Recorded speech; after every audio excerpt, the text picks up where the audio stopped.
और जो पराली की समस्या है, पराली जलाने की जो समस्या है, उसकी बड़ी वजह 2-3 है। एक तो ये कि पराली की जो संख्या है वो लगातार बढ़ रही है। उसकी बड़ी वजह, जैसा कि मैंने आपको कहा है कि हार्वेस्टर से आप खेती का अगर कटाई करेंगे गेहूं की या दूसरी फसलों की, तो जाहिर सी बात है कि जो खूंट बच जाएगी, जो पराली बच जाएगी, उसको जलाने के अलावा सबसे सस्ता विकल्प होगा कि आप उसको जला दें।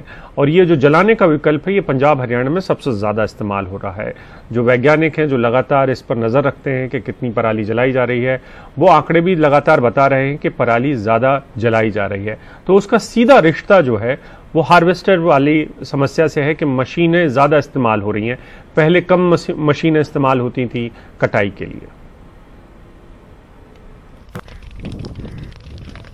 नासा के एक वैज्ञानिक के अनुमान पर यकीन करें तो पंजाब में पराली जलाने की घटनाएं पिछले 5 साल की तुलना में ज्यादा हो सकती हैं।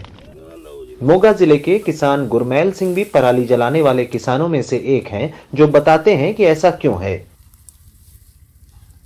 वीर जी, पराली तो हम छोटे जमींदार हैं। मेरे पास 2 एकड़ जमीन है। पराली जलाना हमारी मजबूरी है, कोई शौक नहीं। ये करके कि डीजल का खर्चा भी पूरा नहीं निकलता और काम भी खत्म नहीं होता, इसलिए पराली जलाने के लिए हम मजबूर हैं। 1 एकड़ जमीन को चावल काटना होता है, धान की कटाई होती है, तो 1 एकड़ में ट्रैक्टर का कितना तेल लगता है? 20 लीटर तेल लगता है। और अगर इसी 1 एकड़ में पराली साफ करना हो ट्रैक्टर या मशीन लगा के, तो कितना तेल लगता है? 20 लीटर फिर लगेगा, 40 होगा। असली वजह अगली फसल के लिए खेत खाली करने की हड़बड़ी है, लेकिन डीजल के बढ़ते दाम और कुछ इलाकों में खाद की कमी, ऐसे में मशीनों के लिए 5000 या कुछ कम ज्यादा रकम खर्च करना आसान काम नहीं। ऐसे में गुरमैल जैसे किसानों के लिए पराली को जलाना ही सबसे आसान और सस्ता रास्ता है। एक और किसान हरविंदर सिंह बताते हैं कि सब्सिडी वाली मशीनें क्यों काफी नहीं हैं। सरकारी सुविधा पर्याप्त नहीं है। हमारे पास जो ट्रैक्टर है वो उन मशीनों को नहीं खींच सकते।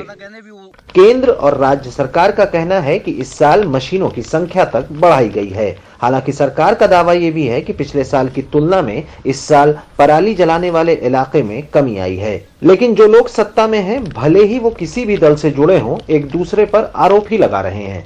देखिए, जब दिल्ली में इलेक्शन थी तो इन्होंने ये कहना शुरू किया था कि ये पोल्यूशन जो है, और उन्होंने बड़ा मुद्दा भी बनाया था उस समय इलेक्शन में, मुझे याद है। कोई भी ऐसा पोल्यूशन पंजाब में दिखाई नहीं दे रहा। पंजाब के अलग अलग इलाकों में हमने किसानों से ये जानने की कोशिश की कि सरकार के इतनी सुविधाएं देने के बावजूद वो पराली क्यों जलाते हैं। किसानों का एक ही उत्तर आया कि वो पराली जलाना उनकी मजबूरी है, और अगर सरकार चाहती है कि वो पराली ना जलाएं तो या तो उनके हाथ में पैसा दिया जाए कि वो मजदूर लगाकर इन खेतों से पराली को हटा दें, या पराली को किसी फैक्ट्री या इंडस्ट्री को बेचा जाए, जिससे किसानों की आमदनी भी बढ़े। मोगा से तन्मय के साथ मोहम्मद गजाली, NDTV इंडिया।